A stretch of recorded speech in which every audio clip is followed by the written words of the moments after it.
It's the fourth Sunday of Advent, which means Christmas is in the process of rolling over us. Our current message series, It's a Wonderful Life, we have been sharing with you is that it's all about gratitude. It's helping us to stay focused on and growing in more appreciation of our blessings as we approach Christmas. As we have been saying, being ungrateful can be a trap that we can get stuck in, and it is incompatible with happiness.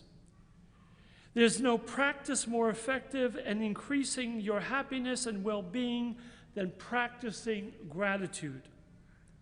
In fact, it is in our own best interest to grow in gratitude. This series has been focused on the question of how. So we've talked about steps we can take that are somewhat obvious and entirely simple, just not always easy. The first step is that we actually learn to recognize the gifts and blessings that we are given. This is the definition of gratitude. After all, if we don't see our blessings, we can't be grateful for them. Yes, it can be difficult, especially when the going gets rough. The second step is to turn our attention from the gift towards the giver of the gift, which means day after day we consciously choose to recognize God as the giver of our gifts and blessings. His gifts are personal because his love is personal. God gives us gifts that are unique to each and every one of us so that we will be drawn into a relationship with him, something that little David Anthony will experience as he grows in the faith. The more we turn to God when we recognize blessings, the more clearly we know his personal love for each and every one of us. The third step to growing in gratitude is simply to practice gratitude. There are many ways to practice gratitude. We see a great example played out in an encounter we read about in Luke's gospel this morning, which is known as the visitation. Luke has already described the appearance of Gabriel to Mary, and he announces to her this incredible plan that God has in store for her to be the mother of God. On the heels of this amazing, life-changing, world-changing encounter, having just been given the highest honor, what does Mary do? She goes to visit her cousin Elizabeth. Sounds charming, doesn't it? It wasn't.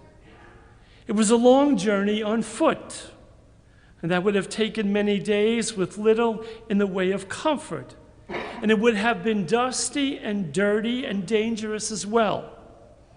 Mary goes to Elizabeth to help Elizabeth prepare for the birth of Elizabeth's own child and to undertake the household duties Elizabeth could no longer handle. She joyfully receives Mary with a greeting that, along with the Gabriel's greeting, would become the beginning of the Hail Mary prayer. It is a greeting that is also an amazing statement of faith. Blessed are you among women, and blessed is the fruit of your womb. And then Elizabeth asks, but who am I that the mother of my Lord should come to me? Mary shows gratitude for her own motherhood by supporting Elizabeth. Elizabeth, in turn, responds with gratitude for the gift of Mary's presence, but also for the greater gift Mary carries. For at the moment the sound of your greeting reached my ears, the infant in my womb leaped for joy. Elizabeth and the child within her, John, recognizes the child Mary herself carries.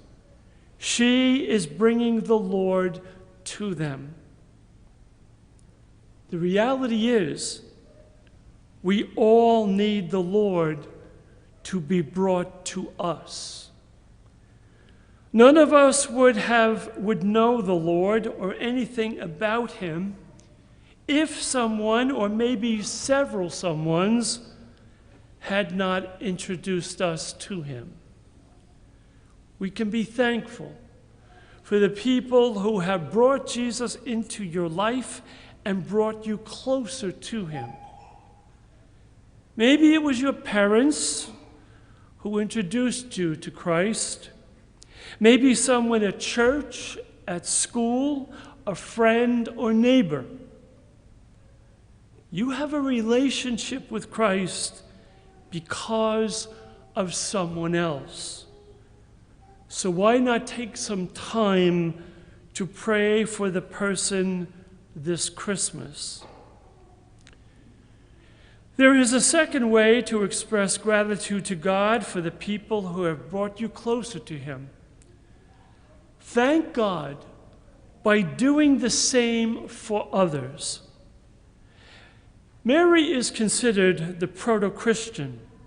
Just as she brought the Lord into the world, we are to bring him into our little part of it.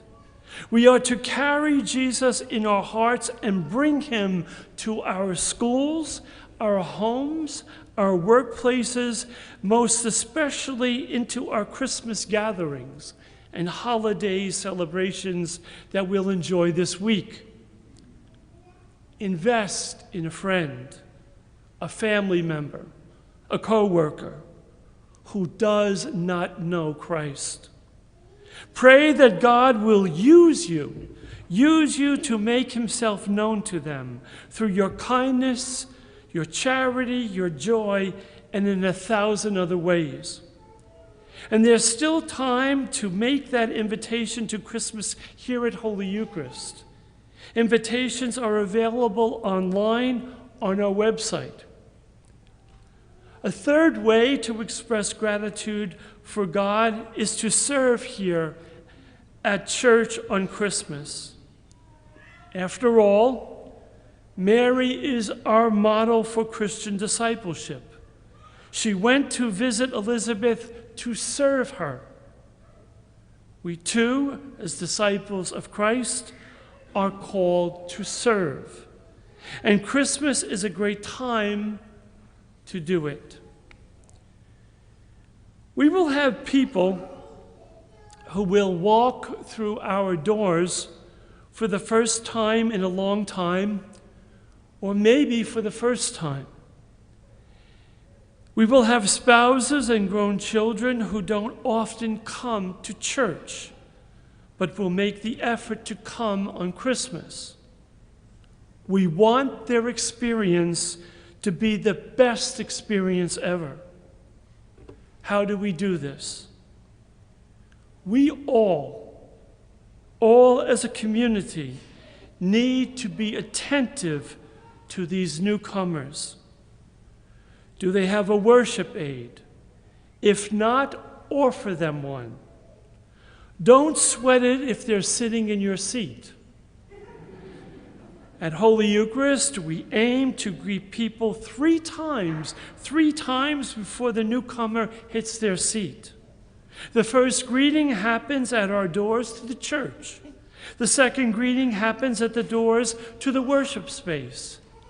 The third greeting, well, that is where you come in. We invite you to be friendly and greet those around you. In addition, there are still many areas in our welcoming ministry that are open for greeters and host ministers. We are also looking for a few more volunteers, teens or adults, to join us for our Jingle Jam program for kids at the 2 p.m. and 4 p.m. Masses on Christmas Eve. You can sign up to serve in these roles on our Christmas page of the website. Please consider serving. You can make a real difference in the lives of people coming through our doors at Christmas. And finally, join us for the conclusion of our message series, It's a Wonderful Life, on Christmas Eve and Christmas Day. As you finalize your Christmas plans, remember, bringing Christ to others is the very best way to express gratitude. It is also the best way to celebrate Christmas.